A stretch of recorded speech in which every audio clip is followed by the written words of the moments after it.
everybody's in, so you're all good. Is one of them in French? OK, donc avant... Well played. On va commencer dans un moment. Je vais juste faire un rappel que c'est 10 minutes par candidat et candidate. Je vais vous avertir quand on frappe 10 minutes. Et aussi un rappel que l'ordre, c'est M. Ashton, suivi par M. McQuail, ensuite M. Lewis, ensuite Mme Johnston et finalement Mme McPherson. Et s'il vous plaît, dites-nous votre nom et le nom de votre organisation avant de mettre votre question. Et je vais commencer les 10 minutes maintenant. Merci. Bonjour, Monsieur Ashton, Sandrine Vieira avec Le Devoir. I'll ask it in English so it's maybe simpler. Merci beaucoup. We didn't hear you tonight about the MOU and the pipeline that was announced earlier today. So can you maybe clarify your position? Also, you're from BC, so do you have a position on what was announced today? You got to think about it. It's a backroom deal done by a conservative government and a liberal government. I get Mark Carney's Liberals confused every once in a while. You know, this backroom deal doesn't cut it in this country. There's no stakeholders that were discussed with it. The Indigenous nations were ignored. The communities were ignored. This deal has just been created so their rich friends can get richer. Pouvez-vous essayer en français votre position sur le MOU avec l'Alberta, un projet de pipeline? Oui, en français, si vous êtes capable, quelques mots. Ma français, c'est pas parfait. D'accord. Also, do you have an opinion on Mr. Guilbeault's resignation? Do you think he did the right thing?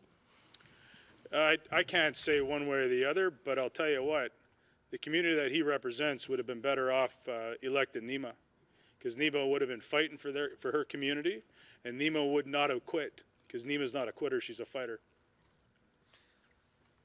Hello, Mr. Ashton, Remy Otier, CPAC. We heard all the candidates tonight, you especially vehemently say, we need to bring back the workers to the party. Oui. We heard we need it. We didn't hear how. Can you clarify more precisely what is needed from the party, if you are elected as a leader, to bring them back? We have to show them that we are the party of workers, because we are the party of workers.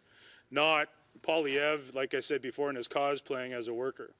We're going to get into the shop floors. We're going to talk to workers, find out what they need. And I know what they need because I am one. I come from the ranks. And this is how we're going to do it. We're going to prove ourselves. We're not going to tell somebody in a coal mine or in a hospital that believe us, we're going to do you good. We're going to prove it to them. Hi, Morgan Lowry, Canadian Press. Can you evaluate how you felt you did in French tonight, and at what level do you think you can get yourself if you become the leader by the next federal election? So 2 months ago, I never ever saw myself standing here. And so I'm at a level that is 2 months old.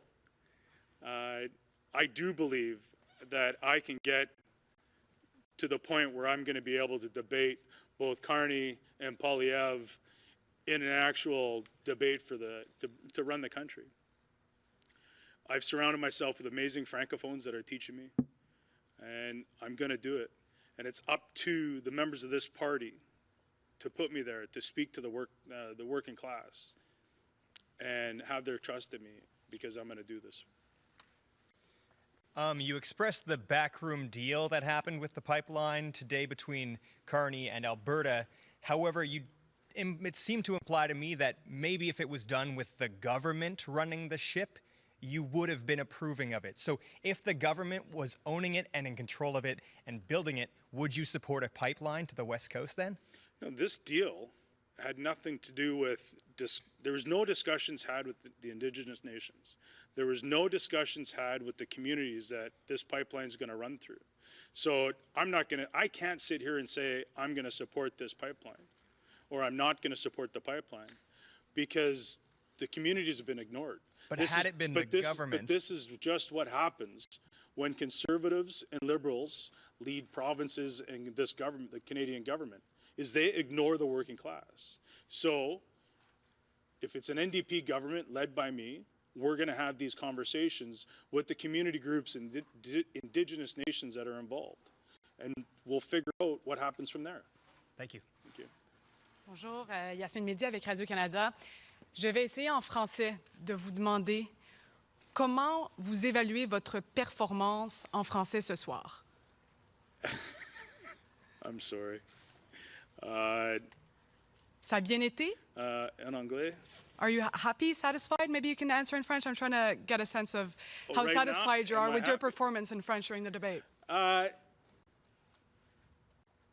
Très bien. For where I'm at, I'm happy.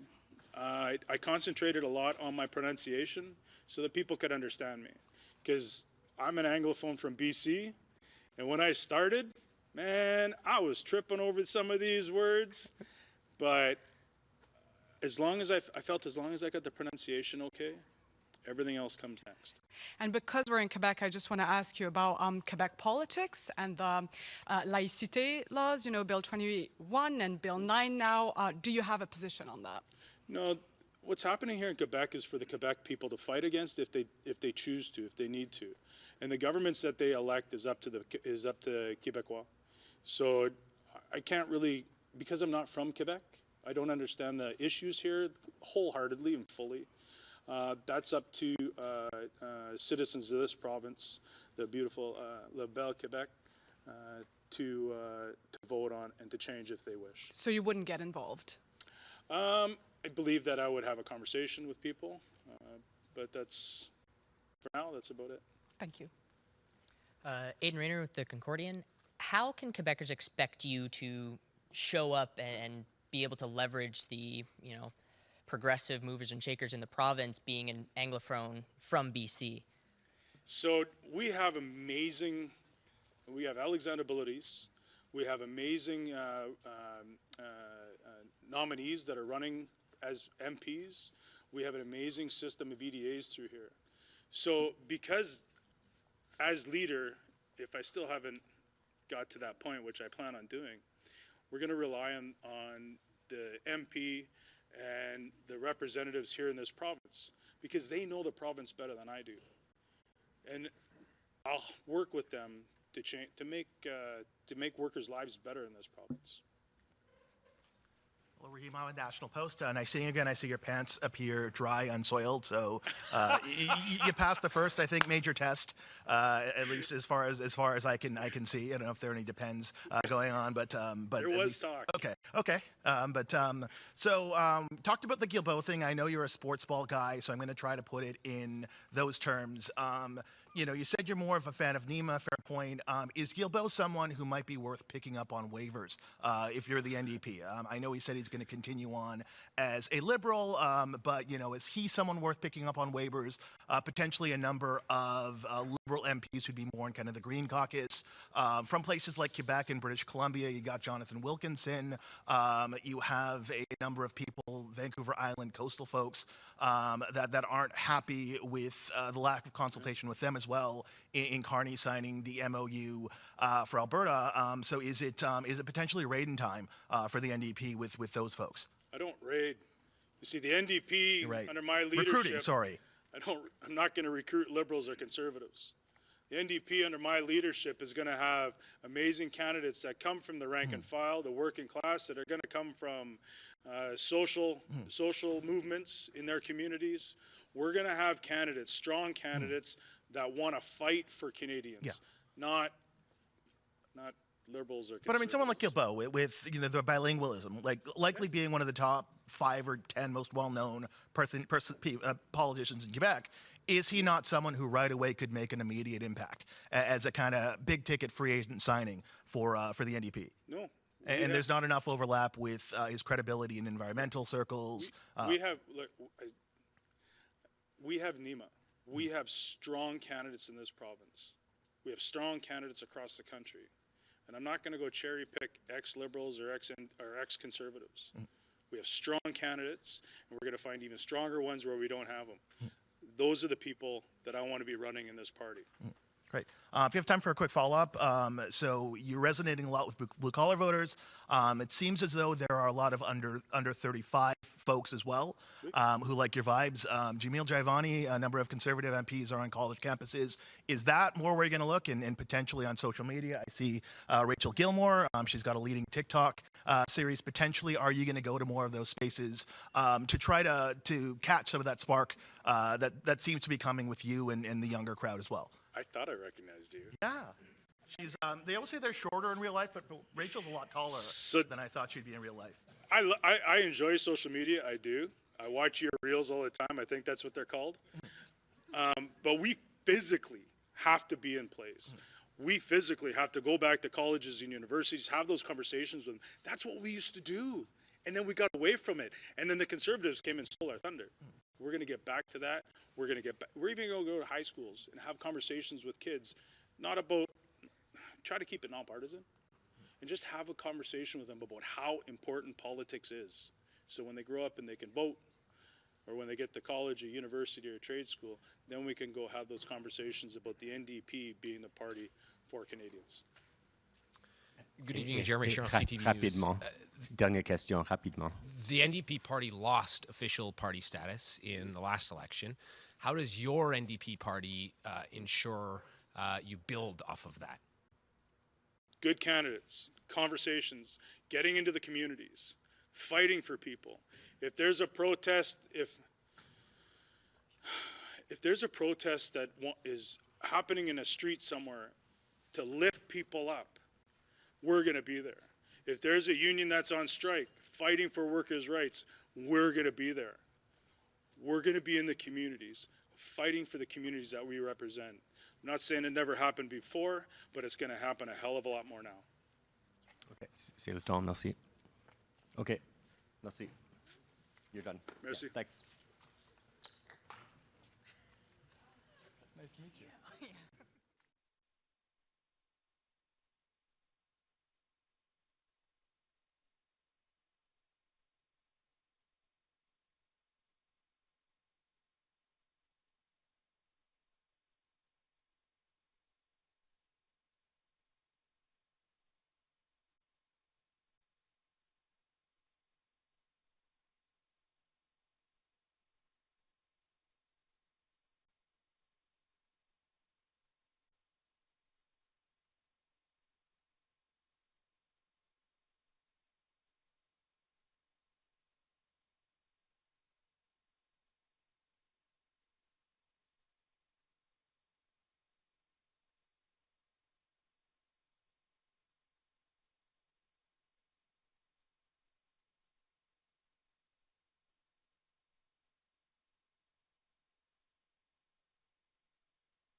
Et on commence. Well, before we get started, I have a question for you. I asked a question to the other candidates about proportional representation, and Neil was the only one I saw come in with a strong affirmative. So from my perspective, if we're going to deal with the issues we need to deal with, we've got to deal with that one first, Premier. All right, we're going to go with the scrum now. Okay. No, so for first past the post, that's actually what I want to ask you about. You did hammer that message a few times tonight. We see it's dear for you. Do you feel that, do you have confidence that the next leader of the NDP will bring this issue forward and has a chance to make a real change in Canadian politics on that subject? Well, if they don't bring it forward, they aren't going to have a chance to make much of a change on anything. Tweedledee and Tweedledum have been arguing about who is going to change things, and they switch arguments. That's what got me involved in politics as a young farmer. I was watching the Liberals and Tories trade places in the House and just leave their speeches on the desks so that while the Liberals were saying how we had to have high interest rates to somehow fight inflation caused by energy prices and instead steal more money from the working poor, the Conservatives were saying how terrible it was for homeowners and farmers and small businesses. Then they changed places and they picked up their other speeches, and now the Conservatives were defending high interest rates. And man, they told us we had to tighten our belts. Well, some of us tightened our belts. In fact, most people tightened their belts because they were thinner. some because they were getting fatter, and some because they hung themselves because the misery of losing a farm or a home or a business. Those are pretty ugly times, but they haven't gotten much prettier because we haven't figured out how to deal with first past the post. Thank you. Good evening. I'm just hoping to know, how was your experience debating in French, and are you satisfied with your performance? For somebody who had 2 years of high school French 55 years ago, I didn't feel like it did too badly. And, you know, I don't speak any of our native languages. I don't speak Ukrainian. If we're going to let religion or sexual orientation or ethnicity or language keep the 99% separated and fighting over those issues, we're never going to deal with the 1%, the elite, that have control of the economic levers in our society. We've got to figure out how to accept. Look, I'm 73. I'm never going to become Jack Layton in fluency in French. But I do know what it is like to work, and I've been working most of my daily lives. I see the world from the ground as a farmer, and we are in a real ecological collapse crisis. And when I look at the discrepancy, when I got started, there were about 5 billionaires maybe in Canada. Now they're over 70. That's a 1,400% increase. I don't think the pleasantness of life has increased 1,400% for ordinary working people. In fact, I think it's gone backwards. Because as a farm hired hand, I was paid $65 a month for 13 out of 14 days. I worked 13 days on and got every other Sunday off. But that let me have a one-bedroom apartment, and so $65 was what I was paying a month. So a quarter of my income got me my housing. It didn't get me my utilities. But I think I see young people having a much harder time than I did, and certainly in terms of my education costs, because I went to university, and you know, we have not, growth has not made the world better for the environment or for most people in our society. En français, vous êtes satisfait? Oh, je brain dead. Sorry, and I didn't bring my cheat sheets, but je pense que, you know, ask your question in English, and I might be able to answer it en français. That was okay. You answered in English. Thank you. You have spoken at length about reforming the political system to a proportional system. Would you do similarly if you were the leader of the country, that what New Zealand has done, and incorporate a selected number of seats for the Indigenous specifically? Well, what I am advocating for is a citizens' assembly, which would be like a jury, but drawn from representatives all across the country, you know, randomly selected, to do that work, so that it's not in the hands of politicians. We saw what happened in 2015 when the politician who ended up in the leadership position as Prime Minister had promised thousands of times during that election that it was going to be the last first past the post. But when he didn't get what he wanted, which would have given even more unfairness to the system in favor of his party, he said, well, that's stupid if we're going to let that happen. So we can't. We have to put it in the hands of the people of Canada, randomly selected, to do a citizens' assembly, come up with a recommendation. And they might well say, yeah, this country has not been very fair to the Indigenous community for a long, long time, and it makes sense. Or perhaps we just create they will have to figure it out. But the people of Canada, the ordinary people from our communities, are smart enough to understand what's fair. I was in a play years ago, which was Everything I Need to Know I Learned in Kindergarten. And it was that 5-year-olds know that if you cut the cake, I get to pick the piece. You know, we know how fairness works. We just aren't getting it. Thank you. You're welcome. Hi, Aiden Rayner with the Concordian. As a farmer, why do you think we haven't seen a major federal and provincial NDP concerted effort for right to repair? That's a real issue because, I mean, our equipment is getting more and more complex. One of the things I like about working with horses is I can repair much of it with black wire and bale twine. But the degree to which we have equipment that it's hard to repair and that companies in effect can control now remotely, if things go wrong and that sort of thing, creates huge problems for farmers, the level of technical complexity of the systems they're working with, and that. But again, not having a right to repair leaves the power in the hands of the corporations that are pretty monopolistic to start with, and farmers are pretty talented. In fact, much of the equipment that was creative was developed by farmers who were trying to solve a problem. The disc rotary cutter for white bean harvesting was developed by a friend of mine who's now passed, but he and his brother-in-law said, well, how can we do this better? And they figured out a way. So farmers are very creative, and they're also very skilled.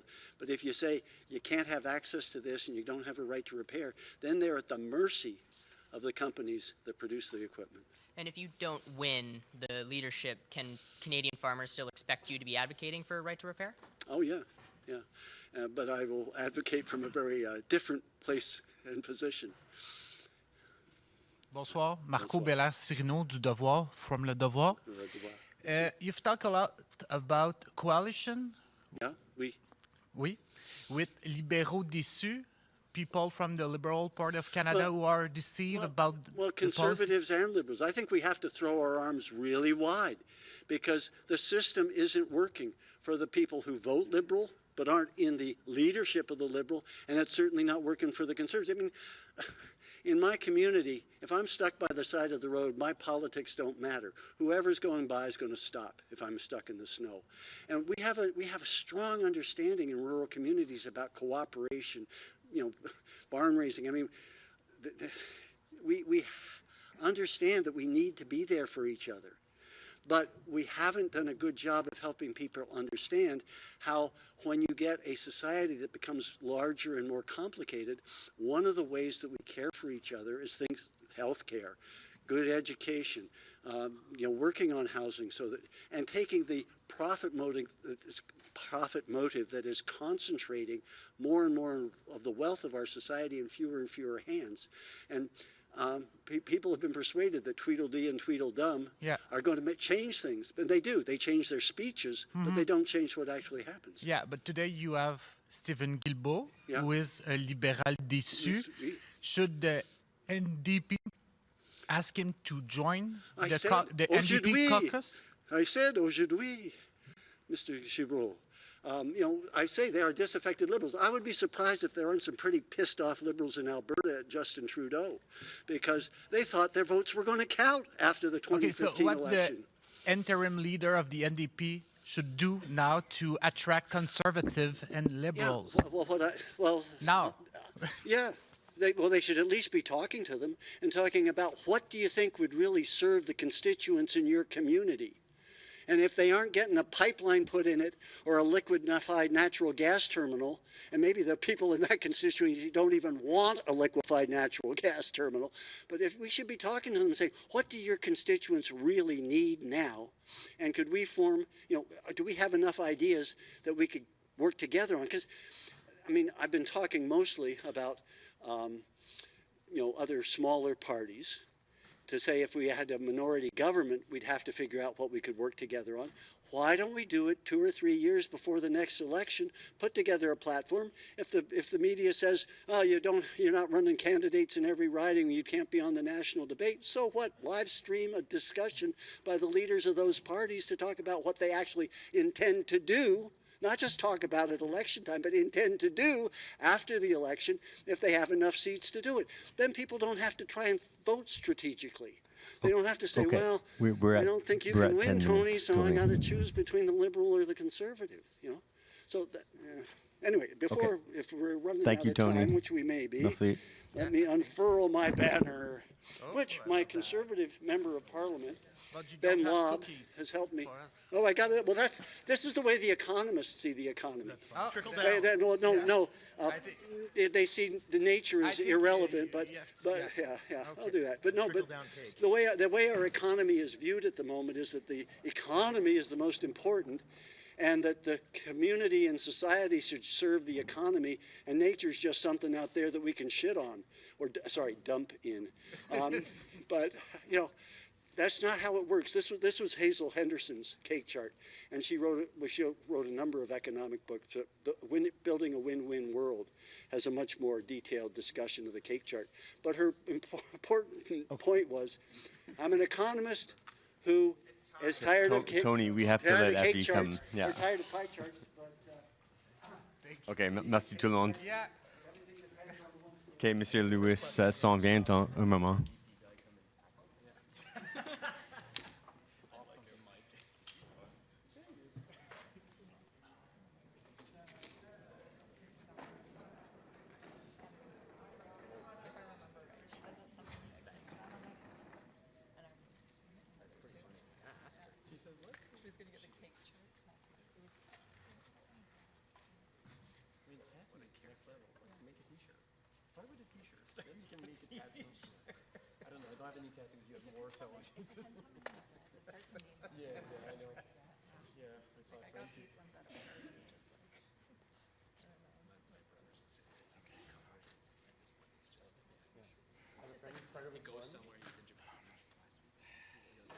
Bonsoir.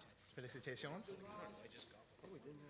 Donc, on va commencer dans un moment. C'est 10 minutes. Encore une fois, c'est Monsieur Lewis. Après lui, ça va être Madame Johnston, suivi par Madame McPherson. S'il vous plaît, donnez-nous votre nom et le nom de votre organisation. Et je vais commencer l'horloge maintenant. Merci. Bonsoir, M. Lewis. Yasmine Mehdi avec Radio-Canada. D'abord, dites-nous, êtes-vous satisfait de votre performance en français ce soir? Oui, oui, bien sûr. C'était un plaisir. C'est une langue que j'aime.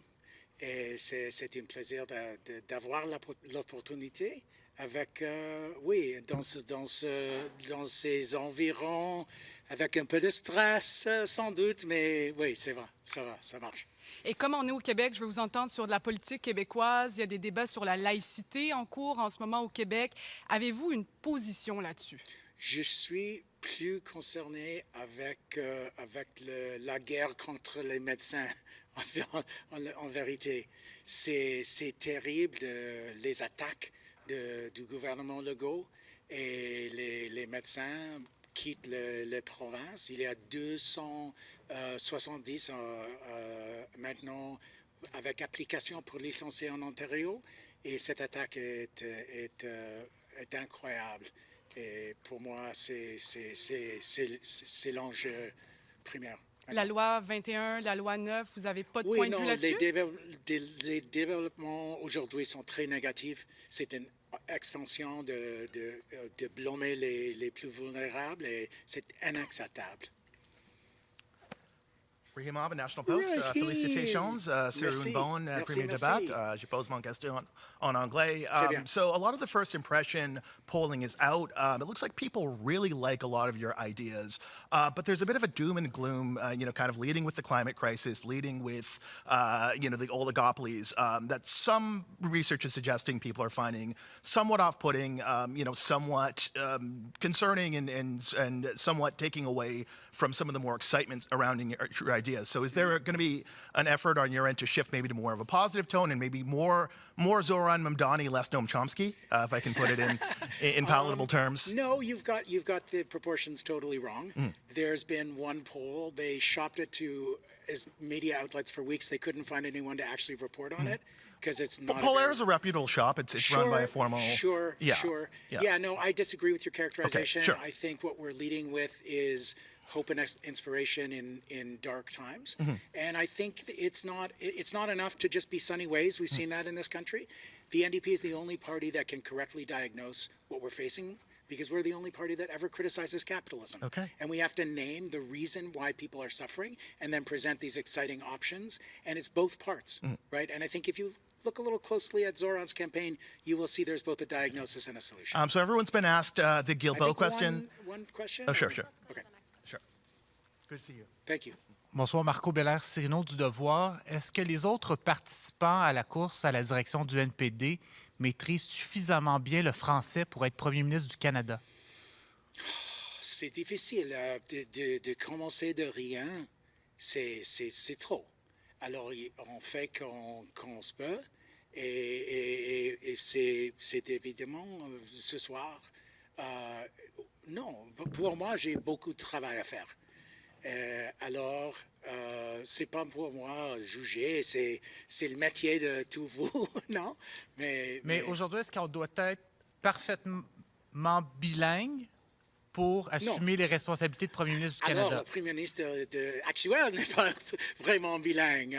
C'est le standard, c'est Mark Carney. Il y a l'espoir pour tous nous.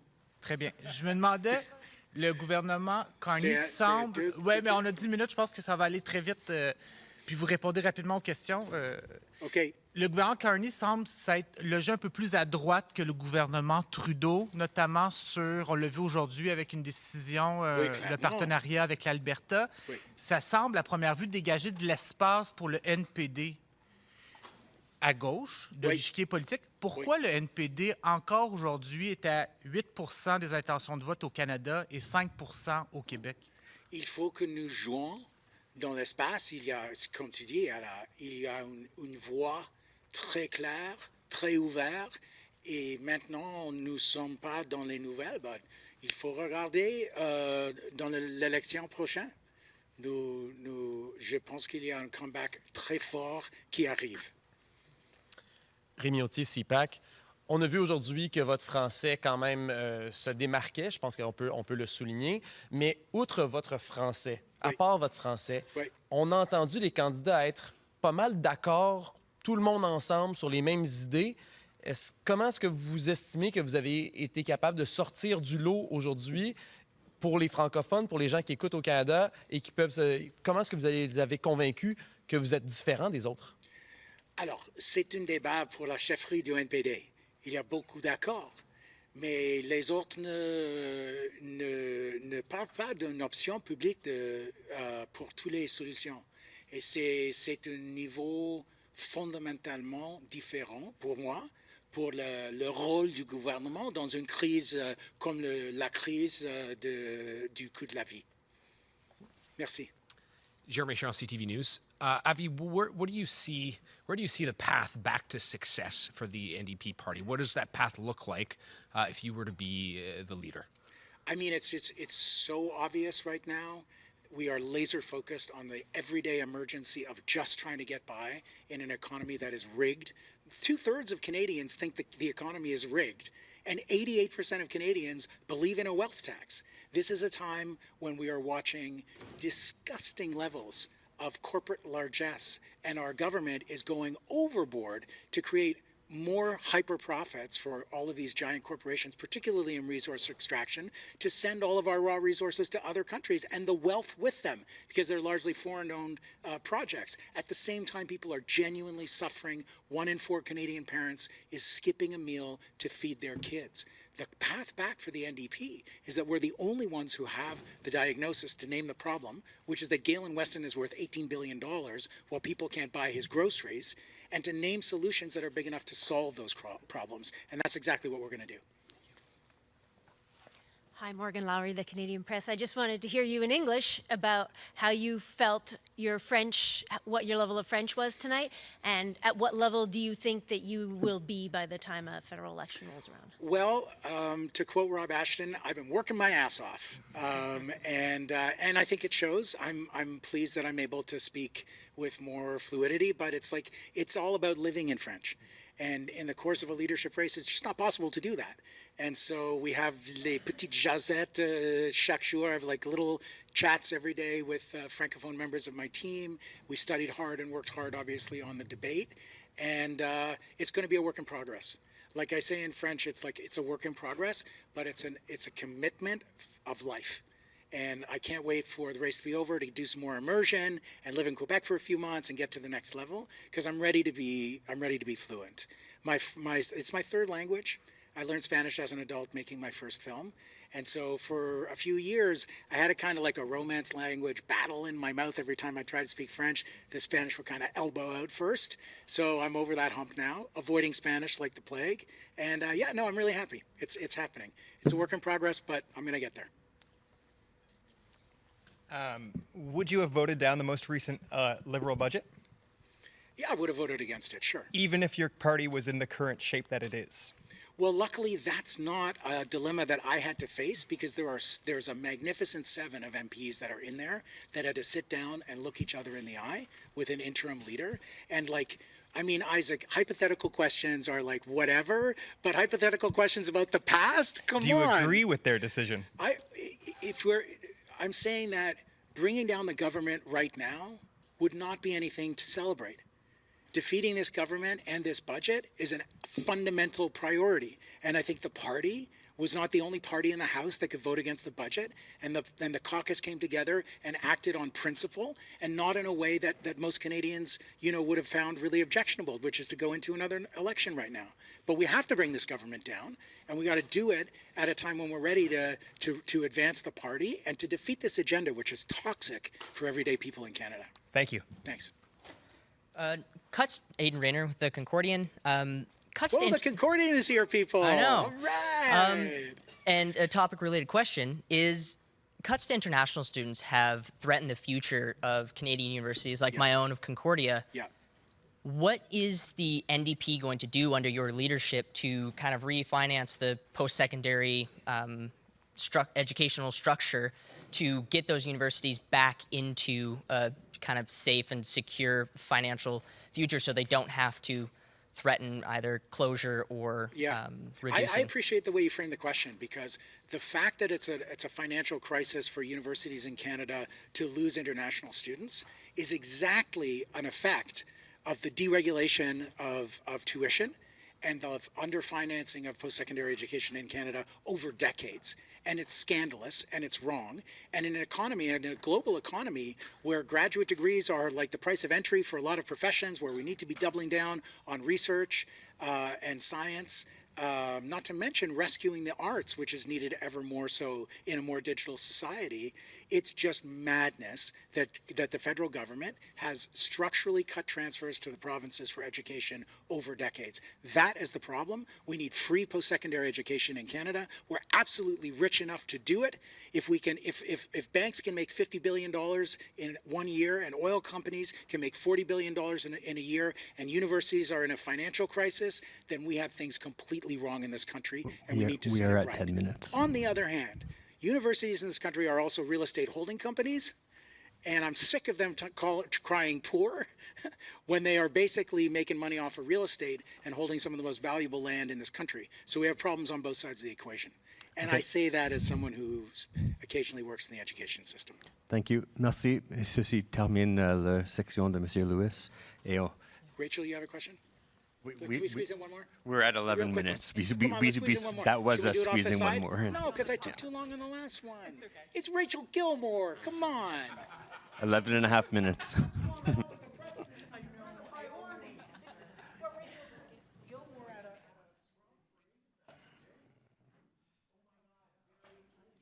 Et c'est Madame Johnston qui vient dans un moment.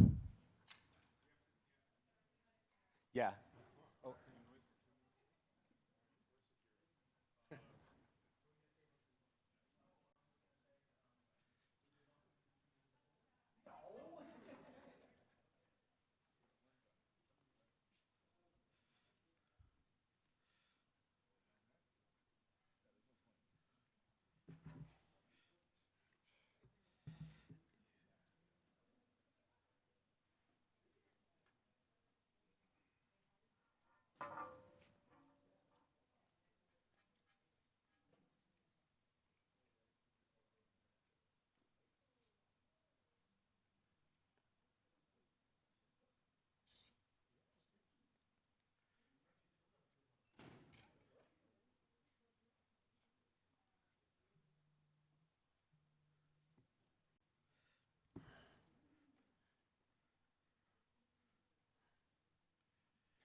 OK, donc c'est Madame Johnston. On va commencer le 10 minutes maintenant.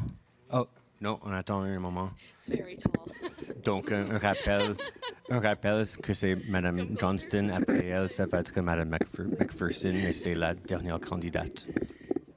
Et s'il vous plaît, donnez-nous votre nom et le nom de votre organisation. Et est-ce que c'est tout bon avec la caméra? Et ça marche? On peut commencer? Est-ce que, Oui. OK, c'est un oui, donc on commence. Merci. Bonsoir, Yasmine Midi avec Radio-Canada. I'll ask you in English first. Maybe give me a sense of how you felt you did tonight and your level in French. My level in French, comme ça, lots of room for improvement, tons of room for improvement. I think tonight went well. My goal was to just show up as a genuine person, as who I am, and offer that. I believe that this race is meant to provide our party members an option on the ballot in March.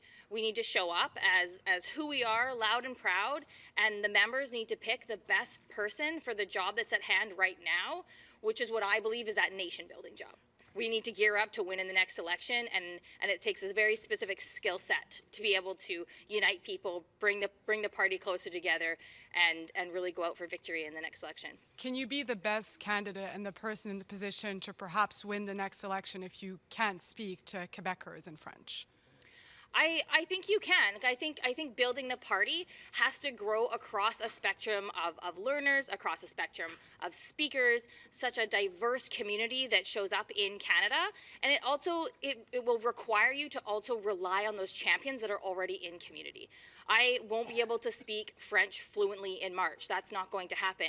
Can I pick away at it? Absolutely. Getting more exposure to Quebec, to communities across Canada that speak French will help, absolutely, with learning and truly understanding what the language means for folks across the country. I have a very unique perspective on language. Arguably, I really understand what it means to have language as life for someone whose language has been decimated by colonialism. I get it. I know why language is vital, and I am so excited to kind of be on this language learning journey, and I hope to also bring my Indigenous language along with that. Pouvez-vous juste répondre en français? Vous êtes satisfaite? Vous êtes contente? Ça s'est bien passé? Not there yet. Yeah, Thank you. Hi, Gino. Really good to see you. Rahim Mohammed, National Post. I got a bit of an interview into the preview. I'm not sure if you saw that, but I got a bit of an interview from a few weeks back into my preview of the debate. But as you know, a lot of Liberal MPs across the coast on Vancouver Island not super happy by today's news. I know people like Will Greaves over in Vancouver have been very vocal about not seeing any sort of ecological or economic logic to reversing the taker ban, or at least even creating a path to doing that.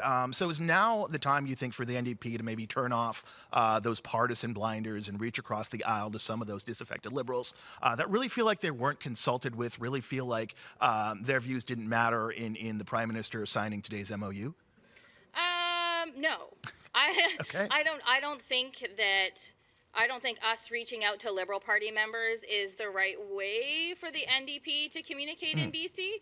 I think BC is a naturally extremely beautiful province. I think we like to lean eco-socialist because we are a natural province that thrives with trees and rivers and lakes and oceans, and we have a ton of coastal First Nations communities as well. We just really take a lot of pride in our environment in BC.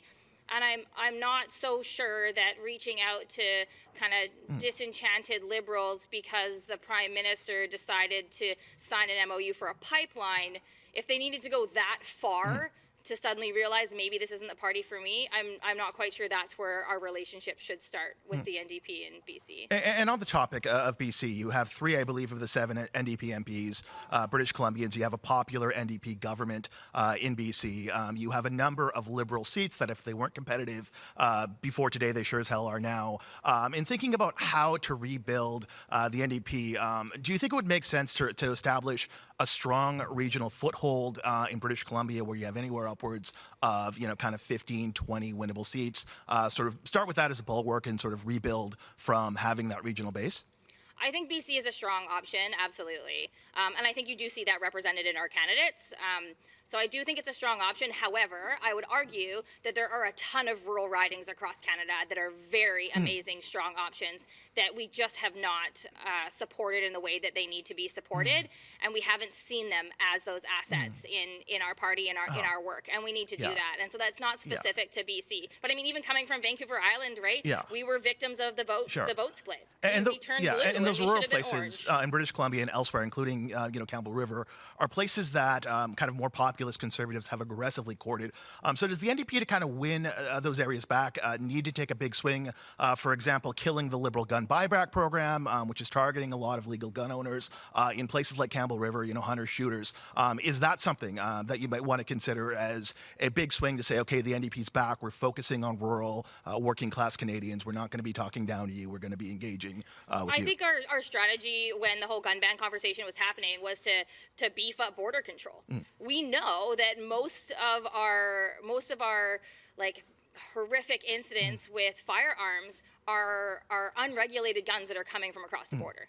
So let's turn the tap off at the faucet instead of trying to band-aid it while it's still on. Okay. So that's still an approach that I would absolutely champion. We need a strategy that teaches people about the political geography that their riding is in. So a lot of the blue seats that you see on Vancouver Island specifically was because the Liberals ran hard. It had nothing to do with people wanting to vote Conservative. It had everything to do with an arguably left vote get split. And that paved the way for the conservative member to go through. Every door that I knocked on, a lot of Conservatives didn't even know who their person was. So that's a yes to potentially killing the buyback? I think we need to, yeah. A lot of progressives in Quebec tend to go with parties like Quebec, the provincial parties like Quebec Solidaire, because they are separatists and wish to see Quebec become its own country.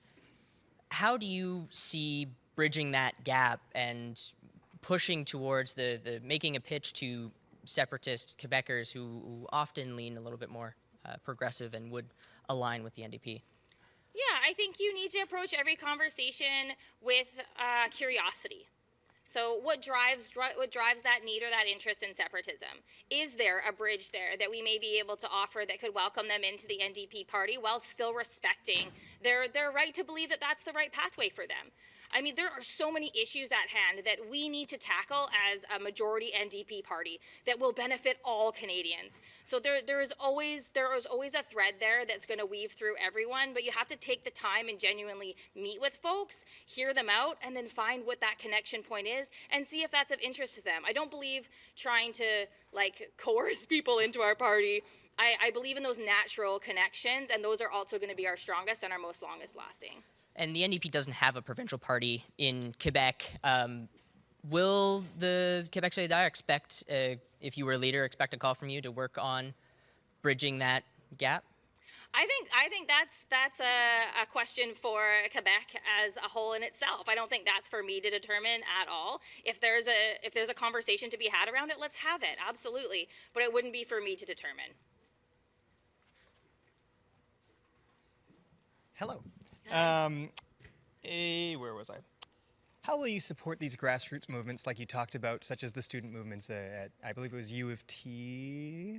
U of T is a strong student. Yeah. How would you support those grassroots movements if you were in leadership? Meet with them. Talk to them.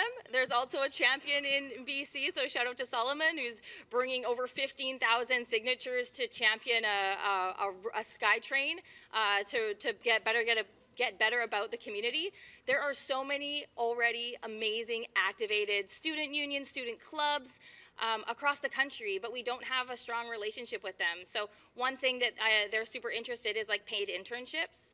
I got a question about how you're gonna, encourage more women or to us LGBTQIA people to get involved in politics, and these paid internship opportunities is one of those, a bridge into the political world to bring people in closer to the movement. The U of T example, there's a tiny bit of funding that goes from the provincial party to help those students mobilize, and they make that money go really, really far. So let's do those things. Let's learn from where the relationships are really strong between our provincial parties and our student unions, and let's do that work together. I've met with quite a few student groups across the country. It was one of my first reach outs, was to make sure that I was reaching out to student unions, say, hi, this is me, I would love to meet with you. Because they're always pegged as, our future is kind of how we label young people. But arguably, there are right now. They're the ones that are writing papers in political science. They're the ones that are championing these nuanced issues across the country. and we don't use them, we don't mobilize them, we don't invite them in to come work on policy with us. And we should, because every decision we make right now is arguably going to harm that group of people more than it's going to even harm my kiddos.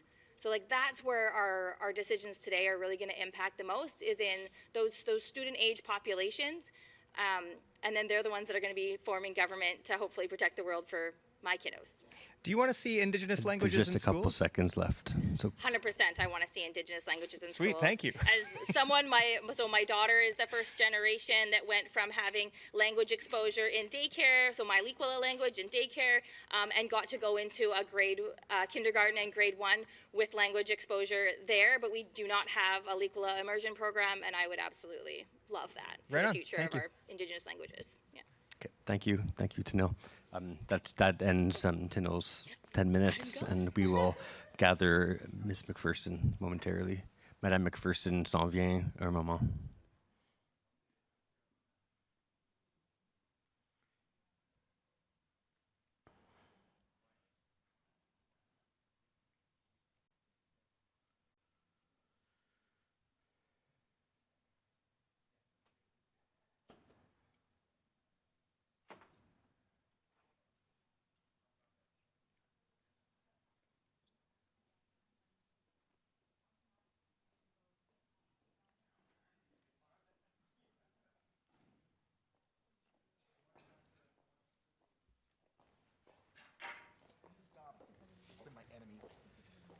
OK, donc c'est notre dernière candidate, Madame McPherson.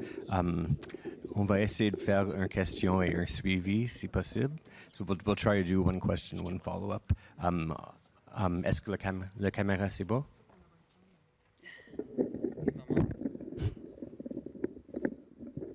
Just a little taller than Tanil.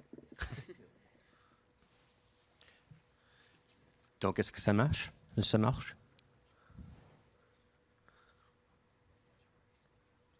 OK, on va commencer. We'll start. Merci. Good evening, Jeremy Sharon, CTV News. If you could start with your reaction to today's MOU signed between the Alberta government and the federal government. Listen, this project is not going to get built. You know, the First Nation communities on the BC coast have said no.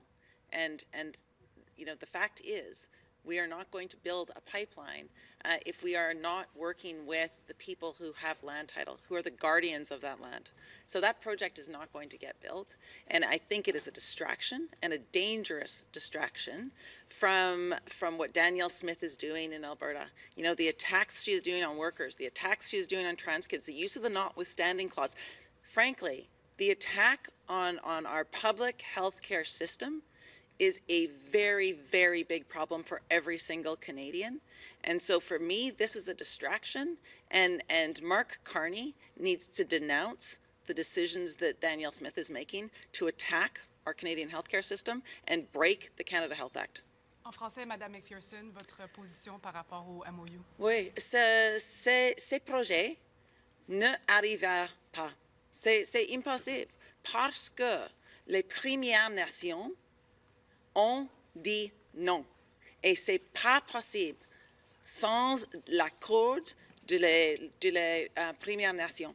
C'est pas possible. Et c'est très dangereux parce que maintenant, Danielle Smith est attaqué les trans kids, les personnes trans, les travailleurs, les droits des travailleurs, l'éducation, la santé.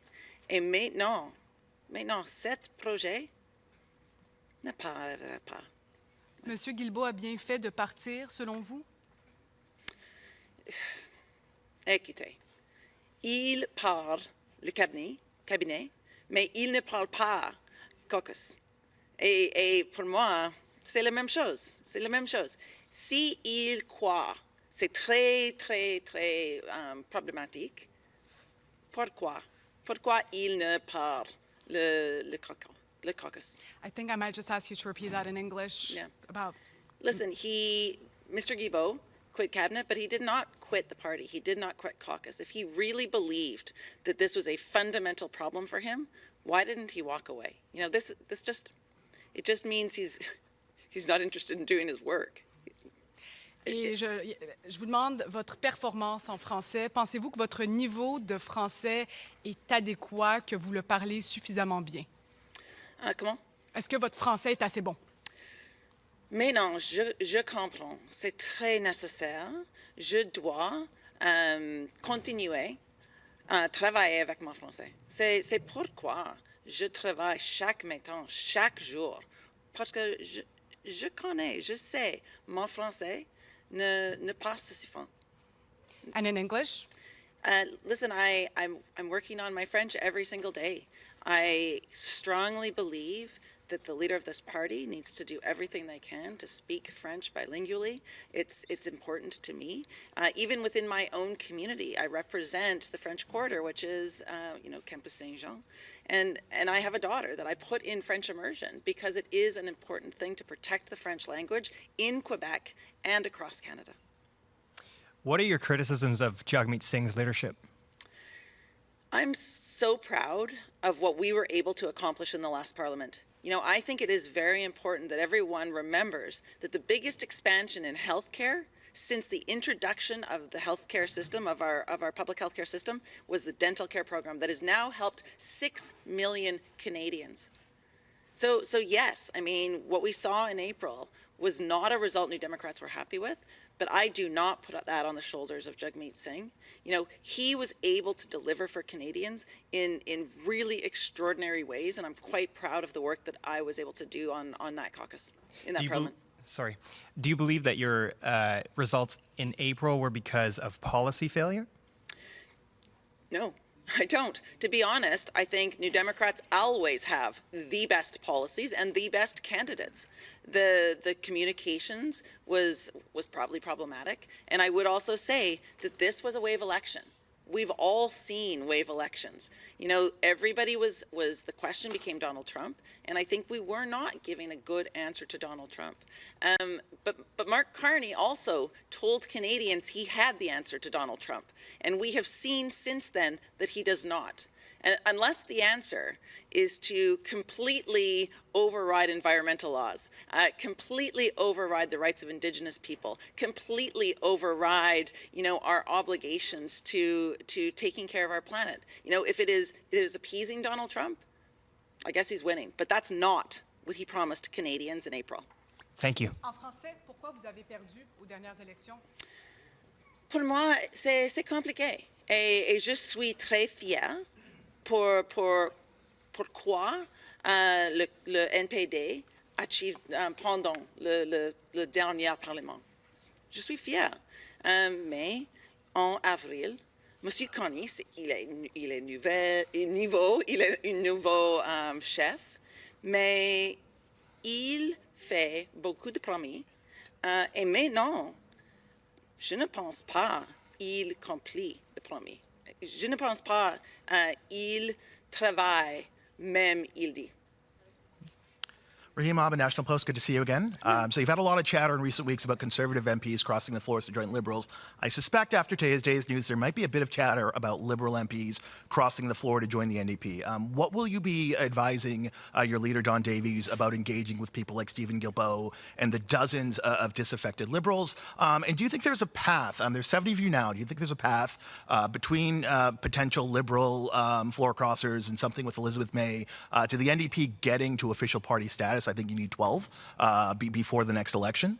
So I'm quite proud to say that the New Democratic Party does not accept floor crossers. Okay. So if somebody wants to run for the New Democratic Party, they of course are always welcome to seek the nomination, but we do not accept floor crossers. People do need to step down from their party and then run again.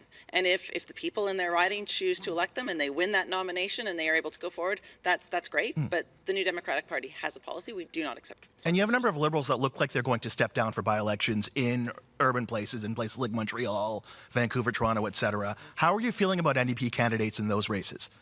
I mean, listen, Like I just said, Mark Carney has promised Canadians something that he is not delivering. The elbows up Prime Minister has his elbows pretty far down. And so for every Canadian who lent their vote to the Liberals because they thought that this Prime Minister would be strong on climate change, would be strong on protecting workers' rights, would be strong on attacking the cost of living crisis, the housing crisis that is happening across this country, those folks are going to be looking for a different party, and that party is the NDP. Aidan Rayner with the Concordian. Do you believe the future of the party is kind of reaching across the aisle and convincing Liberal voters to join the NDP, or is it focusing on the progressive base? It is talking to Canadians across the country about the things that matter most to them. It is talking to them about the cost of living crisis, about housing, about jobs, and talking to them about the solutions, the progressive solutions that New Democrats have. For me, that's what we're talking about. I mean, I think about people across the country.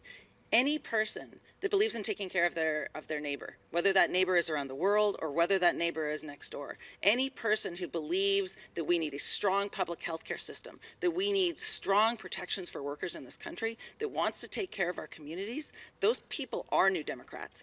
And so those are the people that I'm inviting back to our table, inviting back to our party. And if you become leader, can we expect to see you on campuses across Canada kind of mobilizing young people into the party? Absolutely. I mean, right now I represent a riding, Edmonton Strathcona. We have 7 campuses in our riding, and I think one of the things that I'm very proud of is our youth jobs plan that we have that involves things like a $6,000 a year bursary or grant so students can attend university.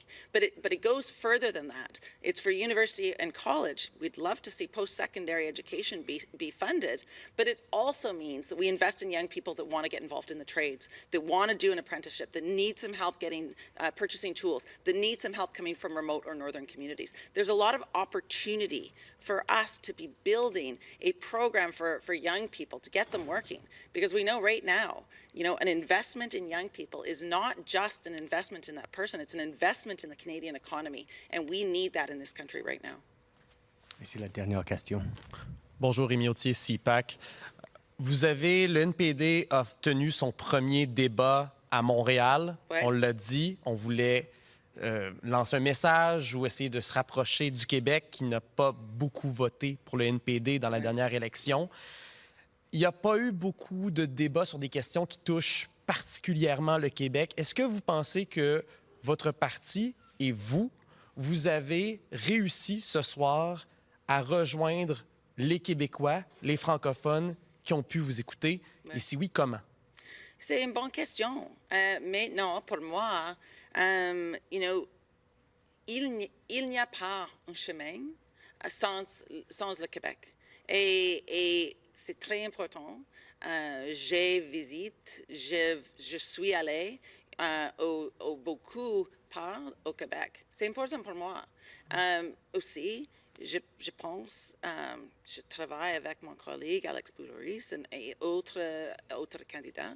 Par exemple, pendant la dernière élection, j'ai porte-à-porte avec Craig Sauvé, une autre candidate, Nima Chumouf. Il y a un chemin pour le NPD au Québec. Parce qu'il y a beaucoup de personnes progressives dans cette province. Et pour moi, c'est le temps pour le 12e vague orange. C'est notre temps.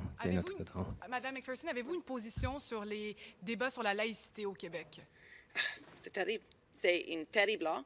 C'est une loi contre le droit de la femme et contre le droit de la femme musulmane. Confinement. C'est terrible. Merci, Mme McPherson. Et ceci termine notre conférence de presse. Merci beaucoup. Bonne soirée.